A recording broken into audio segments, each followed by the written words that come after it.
Assalamualaikum warahmatullahi wabarakatuh. Perkenalkan, saya dan kelompok saya ingin mempresentasikan tugas UTS Psikologi Komunikasi. Dari sini konsep atau beberapa masalah yang kami ambil dalam sesuai dengan rules di MOPA, yaitu adalah tentang komunikasi antar budaya di lingkup perkuliahan. Perkenalkan, di sini kelompok kami terdiri dari 3 orang, yaitu saya sendiri, Muhammad Arif dari Dalan, dengan NPM 2506020015. Terus selanjutnya dengan saya Abdul Fahri Muhammad dengan NPM 2508020032. Dan saya Muhammad Fikar Razak dengan NPM 2508020012. Terus dari isi yang saya pilih, isi yang kami buat yaitu dari masalah yang kami dapat di perkuliahan, di lingkup perkuliahan adalah komunikasi antar budaya antar mahasiswa dari daerah yang berbeda. Permasalahan atau gap komunikasi antar budaya di kalangan mahasiswa dari daerah yang berbeda merujuk pada tantangan dan hambatan yang muncul saat individu dengan latar belakang budaya, nilai, norma, dan gaya komunikasi yang berbeda berinteraksi dalam lingkungan perkuliahan. Kesenjangan ini dapat menyebabkan kesalahpahaman salah tafsir dalam beberapa kasus konflik. Nah,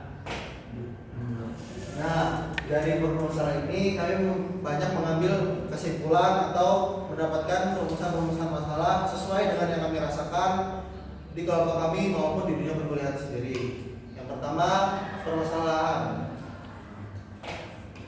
Nah, selanjutnya permasalahan, yaitu permasalahan bagian pertama adalah perbedaan gaya komunikasi verbal. Terus selanjutnya kesalahpahaman makna dan bahasa. Yang ketiga, perbedaan nilai dan norma sosial. Terus selanjutnya penghambatan non verbal, dan yang terakhir kurangnya kesadaran antar budaya. Yang pertama, kami mengambil dari sisi pihak komunikan. Kami mengambil dari dua sisi pihak, yaitu komunikan dan komunikator. Yang pertama kami akan menjelaskan adalah komunikan. Di sini kami mengambil peristiwa, jadi komunikan sebagai persepsi dan peristiwa tersebut. Yang pertama adalah komunikan. Sebagai seorang mahasiswa yang berasal dari Kalimantan Tengah, saya pernah terlibat dalam komunikasi dengan teman atau satu kelompok yang berasal dari Jawa Tengah dan Yogyakarta. Dalam situasi diskusi ini, tugas kelompok teman saya yang dari Jawa Tengah menyampaikan pendapat dengan suara yang tegas dan intonasi yang tinggi. Awalnya saya merasa ia sedang marah atau tidak setuju dengan pendapat saya. Lalu saya hanya kepada teman berbicara dalam hati, apa memang seperti ini, karena sangat keras dan biasanya saya berbicara seperti itu hanya dengan teman sebaya atau yang akrab saja. Namun setelah beberapa kali berinteraksi, saya memahami bahwa gaya bicara tersebut merupakan ciri khas komunikasi masyarakat di daerahnya yang cenderung tegas dan ekspresif, bukan tanda emosi negatif. Pengalaman ini membuat saya belajar untuk tidak langsung menilai pesan dari cara penyampaian, tetapi memahami konteks budaya di baliknya. Sebagai komunikan, saya mulai menyesuaikan diri dengan cara mendengarkan lebih terbuka dan tidak mudah tersinggung, sehingga komunikasi antar budaya di kelompok kami menjadi lebih efektif dan saling menghargai antar sama satu kelompok. Yang kedua, dari perspektif beda, lalu dari cerita yang kami ambil juga berbeda. Yang kedua adalah komunikator. Yang kedua, komunikator. Sebagai seorang mahasiswa asal Jawa Tengah yang bergabung dalam komisi kelompok diskusi dengan teman-teman dari Kalimantan Tengah dan Yogyakarta, saya pernah mengalami tantangan dalam komunikasi karena adanya perbedaan gaya budaya. Dalam suatu pertemuan kelompok saya berusaha menjelaskan ide mengenai tentang pembagian tugas dengan cara yang langsung dan cepat agar diskusi tidak berlarut-larut. Namun saya menyadari bahwa beberapa teman saya tampak kurang nyaman dan diam saja. Setelahnya salah satu teman menjelaskan bahwa gaya bicara saya terdengar agak kurang mereka pahami dan terkesan mendominasi bagi mereka yang terbiasa dengan komunikasi yang lebih halus.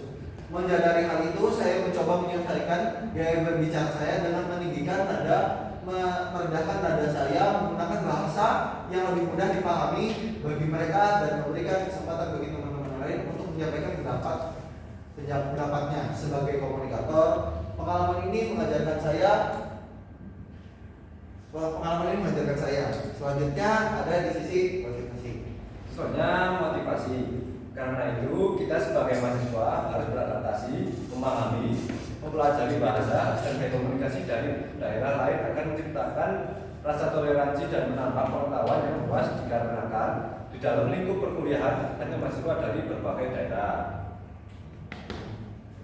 Terus selanjutnya solusi dari sebuah sesi komunikan dan komunikator, yaitu mahasiswa harus bisa mengembangkan sikap toleransi agar tidak langsung menilai gaya bahasa orang lain. Selain itu kita juga harus memiliki kesadaran akan budaya karena setiap daerah memiliki gaya bicara dan kebiasaan komunikasi yang berbeda.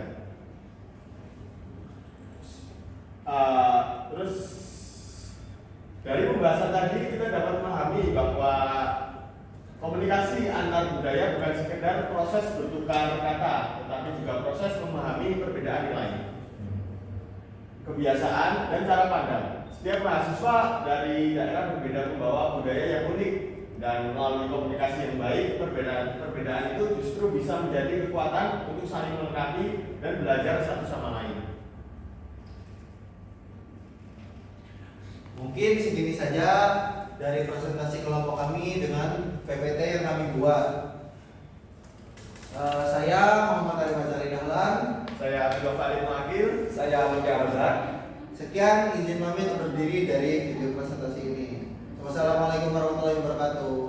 Waalaikumsalam warahmatullahi wabarakatuh.